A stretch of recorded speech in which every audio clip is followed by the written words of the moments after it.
ఒకసారి ఆ స్థానికుల మాటలు కూడా ఒక్కసారి వినే ప్రయత్నం చేద్దాం. కంపల్సరీ ఉంటేనే, లేకుంటే పిల్లలకు తీసుకుపోయి ఎందుకు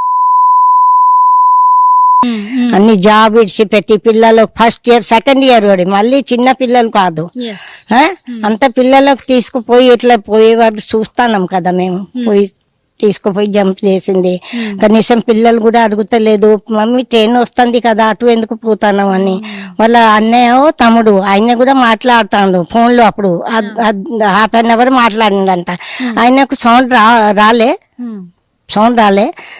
రైల్వే సౌండ్ వస్తుంది కదా, ఆయనకు అంత సౌండ్ రాలే. అయ్యో చెల్లి ఎక్కడ పోతాను, సౌండ్ వస్తుంది కదా రైల్వేది, అట్లా అడగొచ్చు కదా. అది అడగలే. మాకు 10:30కు వాళ్ళ అమ్మ కూడా ఫోన్ చేసిందంట, కానీ ఆ టైంకి 10:30కి మరి కూతురు బయటే ఉంది. ఆ విషయంలో ఏం చెప్తారు మీరు? అదే నేనే ఆమె కూడా చెప్తాంది, అర్ధగంట మాట్లాడినా నాకు తెలియదు ఎక్కడ పోతుంది. అగో కార్లో అంతా పెట్టిపోయింది. మీకు బాధ అమ్మ ఏం రాసిండు దానిలో లెటర్లో అమ్మ నాకు బతకడం లైవ్ అవుతలేదు, నేను పోతానా అంటే ఒక నీ మీద కాకుండా ఈ లెటర్ పెట్టి పోతానా చెప్పిండు అంతే. ఇప్పుడు వాళ్ళ అమ్మ కూడా చాలా అంటే మీడియా ఛానల్ తో కావచ్చు ఎవరితో మాట్లాడినా ఒక మాట మాట్లాడుతుందమ్మా, ఎంతసేపు ఉన్నా నా ఆస్తులన్నీ నా బిడ్డ పేరు మీదే పెట్టాను, ఇప్పుడు ఆస్తులు కూడా మేము మా మీదికి మార్చుకుందామని అనుకున్నా గానీ మార్చుకోలేని పరిస్థితి అయిపోయింది, ఆ విషయం కూడా ఆలోచించకుండా ఇలా వెళ్ళిపోయింది, ఇప్పుడు అవి కూడా మార్చుకునే అవకాశం లేకుండా పోయింది అని ఆస్తుల గురించి మాట్లాడుతుంది. దీని గురించి ఏం చెప్తారు?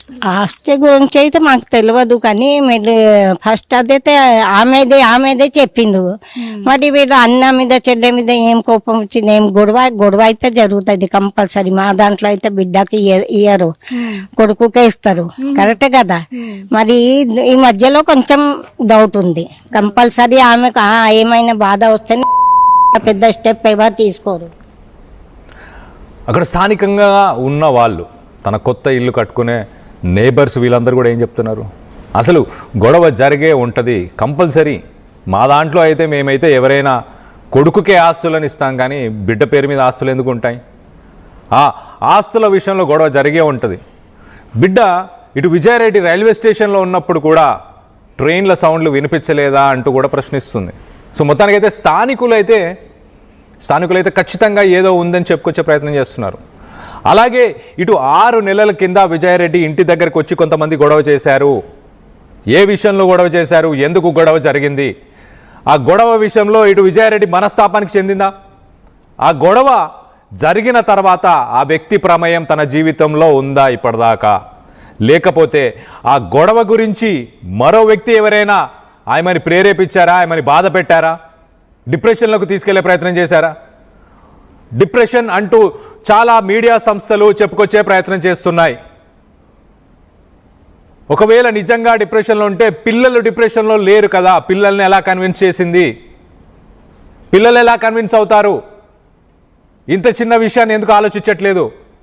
పోలీసులు మాత్రం ఎక్కడ ఇప్పటిదాకా ఒక నివేదికను మాత్రం ఇవ్వలేదు.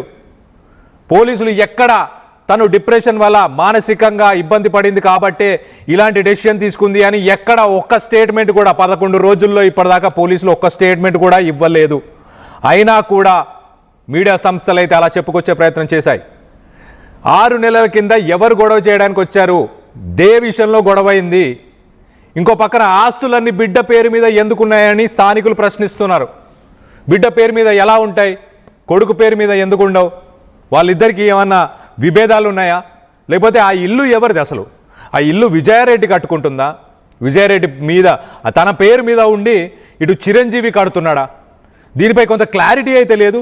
సో మొత్తం మీద మరింత క్లారిటీ తీసుకునే ప్రయత్నం చేద్దాం. ఇటు మా ప్రతినిధి నిర్మల ఉంది, నిర్మలతో మాట్లాడి తెలుసుకునే ప్రయత్నం చేద్దాం. నిర్మల, చెప్పండి, అసలు ఇటు స్థానికులు కొంతమంది ఆ ఇంటి గురించి కొన్ని అనుమానాలను వ్యక్తపరుస్తున్నారు. అలాగే ఎట్ ద సేమ్ టైం ఇటు తన ఇంటి దగ్గర గొడవ జరిగిందా, ఇటు విజయారెడ్డి మీద ఎవరైనా దాడి చేశారా? ఎస్ కళ్యాణ్, ఇప్పుడు ఈ వివరాల ప్రకారం చూసుకున్నట్లయితే విజయారెడ్డి కేసు అనేది ఇప్పుడు 11వ రోజు కూడా పూర్తి కావస్తుంది. ఈ 11 రోజులైనప్పటికీ కూడా ఈ మిస్టరీ మాత్రం వీడట్లేదనేదే ఇదొక పెద్ద చిక్కుముడి ప్రశ్నగా కూడా మిగిలిపోయిందనే చెప్పుకోవచ్చు. ఎందుకంటే 2 రోజుల క్రితం చూసినట్లయితే కొన్ని మీడియా ఛానల్స్ కావచ్చు, ఎట్లయినా సరే వార్తలు కొన్ని మాత్రము ఈ వార్తకి ఒక పులి స్టాప్ పెట్టాలనుకున్నారో ఏ విధంగానో తెలియదు, కానీ తను ఒక డిప్రెషన్కి లోన్ అయ్యి ఇలాంటి నిర్ణయం తీసుకుని ఇలాంటి ఘటనకు పాల్పడింది అని చెప్పేసి జిఆర్పి పోలీసులు వెల్లడిస్తున్నారు అని ఒక వార్తని మాత్రము చెప్పుకొచ్చారు. కానీ అఫీషియల్గా ఇప్పటి వరకు కూడా ఎలాంటి ప్రెస్ నోటు వాళ్ళు రిలీజ్ చేయలేదు, ఎలాంటి ప్రెస్ మీటు పెట్టలేదు. ఇప్పటికీ కూడా పోలీసులు ఈ కేసు మేము ఛేదించామని ఇంకా చెప్పలేదు. విచారణ కొనసాగిస్తూనే ఉన్నాము, దర్యాప్తు అయితే కొనసాగుతూ ఉంది. ఈ కేసు పైన ఒక్క ఆధారం కూడా, ఎందుకంటే ఇప్పుడు ఒక చిన్న చిన్న ఆధారాలు ఇప్పుడే రాబడుతూ ఉన్నాము. ఎందుకంటే ఆ ల్యాప్టాప్ ద్వారా కావచ్చు, ఫోన్ల ద్వారా కావచ్చు, ప్రతి ఎవిడెన్స్ను మేము పరిశీలిస్తున్నాము, మేము ఎలా ఇస్తాము అలాంటి స్టేట్మెంట్ అని ఓ పక్క పోలీసులు అంటూ ఉన్నారు. అదేవిధంగా తను కొత్తగా కడుతున్నటువంటి అపార్ట్మెంట్ దగ్గర మాత్రము మనం చూసుకున్నట్లయితే ఇంకో పార్ట్నర్ ఎవరైతే ఉన్నారో చిరంజీవితో పాటు ఇద్దరు కలిసి అక్కడ బిల్డర్స్ ఇద్దరు ఆ కన్స్ట్రక్షన్ అనేది స్టార్ట్ చేయడం జరిగింది. 3 నెలల క్రితమే విజయారెడ్డి తల్లికి అతనికి గొడవ అయ్యింది. గొడవ అయినప్పుడు నాకు వద్దు అని చెప్పేసి ఇక్కడ మరి చిరంజీవితో అంటే విజయారెడ్డి అన్నతో తన పార్ట్నర్గా ఉన్నప్పటికీ కూడా ఈ పార్ట్నర్షిప్ నాకు వద్దు అని చెప్పేసి కూడా తను కూడా పక్కకు తొలగిపోయినట్టుగా కూడా తను మనకు చెప్పడం కూడా మనం చూసాము. ఎందుకంటే తనతో ఆడియో కాల్ మాట్లాడడం కూడా జరిగింది, తను క్లియర్గా చెప్పారు. మరి ఏ విషయంలో మీరు పక్కకు జరిగారు అంటే ఎందుకో నాకు అనిపించింది అని అన్నారు. కానీ అక్కడ స్థానికులు ఏమంటున్నారంటే వాళ్ళిద్దరికైతే గొడవ అయింది, ఆ తర్వాతే వాళ్ళకు 5 లక్షలు కూడా డబ్బులు రిటర్న్ ఇచ్చి తను పక్కకు జరిగిపోయారు, డివైడ్ అయ్యారు అని చెప్పేసి కూడా చెప్పడం జరిగింది ఓ పక్క. కానీ అక్కడ విజయారెడ్డి గురించి అయితే వాళ్ళందరూ కూడా చాలా చక్కగా చెప్పారు. ఇంకో విషయం ఏంటంటే కూడా ఇక్కడ చూసుకున్నట్లయితే ఇప్పుడు ప్రస్తుతం ఉంటున్న చెంగిచెర్ల ఇంటి దగ్గర మాత్రము స్థానికులు కొంచెం మీడియాతో మాట్లాడడానికి కొద్దిగా భయపడుతూ ఉన్నప్పటికీ కూడా వాళ్ళు చెప్పే సమాచారం ప్రకారం మాత్రము 6 నెలల క్రితం, అది ఇప్పుడు కూడా కాదు, 6 నెలల క్రితము తన ఇంట్లో గొడవైంది. కానీ ఎవరితో అయ్యింది ఏంటి అనేది మాకు క్లారిటీ లేదు, కాకుంటే మాకు పెద్దగా సౌండ్ వినబడ్డాయి అని చెప్పేసి చెప్పడం జరిగింది. ఆ తర్వాత మాత్రము ఈ మధ్య అంటే ఇంకా వాళ్ళ ఇంట్లో వాళ్ళమ్మ అంతా వస్తూ ఉంటారు పోతూ ఉంటారు కాబట్టి ఎలాంటి ఇష్యూస్ అయితే లేవు. కానీ అంటే బయటికి వినిపించలేదు. కానీ 6 నెలల క్రితం జరిగిన దానికి ఇప్పుడు ఎలా నిర్ణయం తీసుకుంటారు అని చెప్పేసి వాళ్ళు కూడా అనుమానాలు వ్యక్తం చేశారు. ఇంకొక విషయము కూడా ఇక్కడ వాళ్ళు ఒక అనుమానం ఏం వ్యక్తం చేస్తున్నారంటే 6 నెలల క్రితము ఎవరైనా అజ్ఞాత వ్యక్తి వల్ల ఇలాంటి ప్రాబ్లం తనకు కలిగింది అంటే తను ఒకతే డెసిషన్ తీసుకొని వెళ్ళిపోతుంది కదా. అప్పుడు తన పిల్లల మీద, తన అమ్మ మీద కావచ్చు, అందరి మీద విజయారెడ్డికి బాగా నమ్మకం కదా, తను ప్రేమతో ఉంటారు కదా, పిల్లల్ని కూడా వాళ్ళే పెంచుకున్నారు కాబట్టి పిల్లల్ని వాళ్ళకి అప్పచెప్పేసి వెళ్ళిపోతారు కదా, పిల్లల్ని వదిలేస్తారు కదా, పిల్లల్ని ఎలా ఒప్పిస్తారు అనే కోణంలో కూడా అనుమానాలు వ్యక్తం చేశారు. ఇంకొక విషయం మనం ఆడియో కాల్లోనే విన్నాము, అక్కడ కొత్త హౌస్ దగ్గర కూడా, ఎందుకంటే 24 గంటలు తల్లి తనతో ఉంటుంది కాబట్టి ఏ విషయమైనా తల్లితో షేర్ చేసుకునే అవకాశం కూతురుకు ఉంటుంది ఖచ్చితంగా. కాబట్టి ఏదైనా ఇష్యూ జరిగినా, ఎవరి వల్ల ప్రాబ్లం అయినా, అది అజ్ఞాతవాసి కావచ్చు లేకపోతే అయిన వాళ్ళు కావచ్చు, ఎవరైనా సరే ఎవరి వల్ల ఇబ్బంది కలిగినా తల్లి ఉంటుంది కాబట్టి తెలిసే ఉంటుంది. కానీ బయటికి చెప్పలేని పరిస్థితి ఏమో అని చెప్పేసి కూడా వాళ్ళ అనుమానాలు వ్యక్తం చేయడం జరిగింది. ఇవన్నీ దృష్టిలోకి తీసుకుంటే ఇప్పుడు పోలీసులు అన్ని కోణాల్లో కూడా దర్యాప్తు మేము చేపడుతూనే ఉన్నాము, ప్రతి ఒక్కరిని విచారిస్తూ ఉన్నాము. ఇప్పటికి దాదాపు 200 మందిని విచారించాము. ఆ క్లూస్తోనే మేము అన్నీ కూడా వెల్లడించే అవకాశం ఉంది. ఈ ఘటనలో మాత్రము ఖచ్చితంగా కూడా ఛేదించి తీరుతాము అని చెప్పేసి పోలీసులు కూడా చెప్పుకొస్తూ ఉన్నారు.